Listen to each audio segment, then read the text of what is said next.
This video, I'm going to talk about probably something I use almost every day in my shop, and that is this stand. This crummy little PVC stand. You can go out and buy yourself a stand. You can go on Amazon, you can go to any of the hobby stores, and you can buy a stand.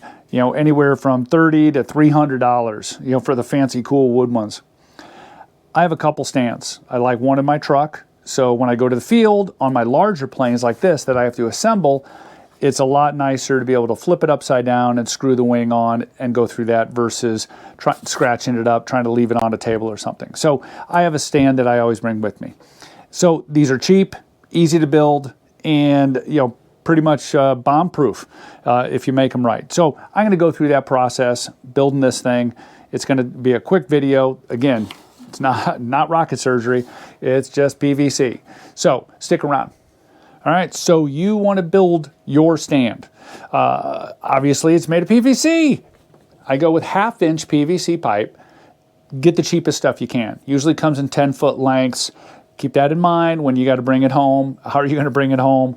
That's where getting one of these PVC pipe cutters, which are fantastic and they don't cost a whole lot. And if you do other projects where you need PVC, this is an awful handy tool to have. Second thing you'll need is this foam. This is that insulation you put on water pipes.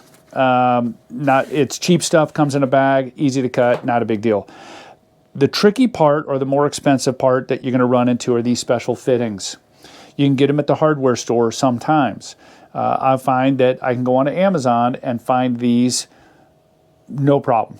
Get those, order them, double check. Get the cheapest stuff you have, or that you can.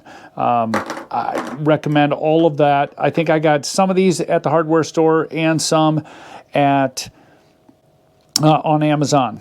The other is glue. I'm just going to use the 1-part glue. I'm not using the 2-part glue where you have a primer, the purple stuff. I'm just going to go with this clear stuff. It works well enough for what we're trying to do. This isn't structural. You're not running water through it. It's pretty simple. That's it.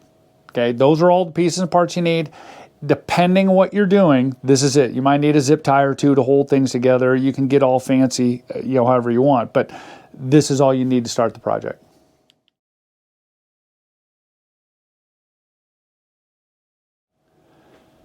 Making these is pretty simple, as you can imagine, right? So all it is a matter of measuring the 8 sections that you're going to need in order to build this, and then cutting them out. Then dry fitting. Once you've assembled everything and it's all dry fit and you're happy with that, then you can take them apart, put that clear glue in there, and you're good to go.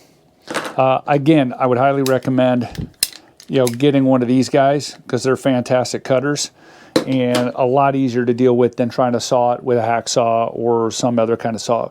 Got a Sawzall or something handy that you want to run through, or a chop saw, knock yourself out. Not a big deal. I think the best thing is have a couple of these. They're cheap, easy to build. Good luck. One thing I also really find handy is my wing holder. So I can go to the field with my planes disassembled, have the wings all in a nice little carry kit. Now, took me a couple different prototypes to get things the right height. Also, you better glue everything, because if you're carrying these wings and all of a sudden one of these joints falls apart, then you're going to drop your wings and you'll probably be a little upset about it. Or even take some self-tapping sheet metal screws and run those into some of these fittings so things don't pop out.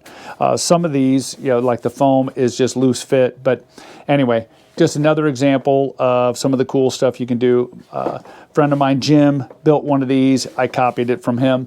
Pretty cool stuff. Anything's possible with PVC.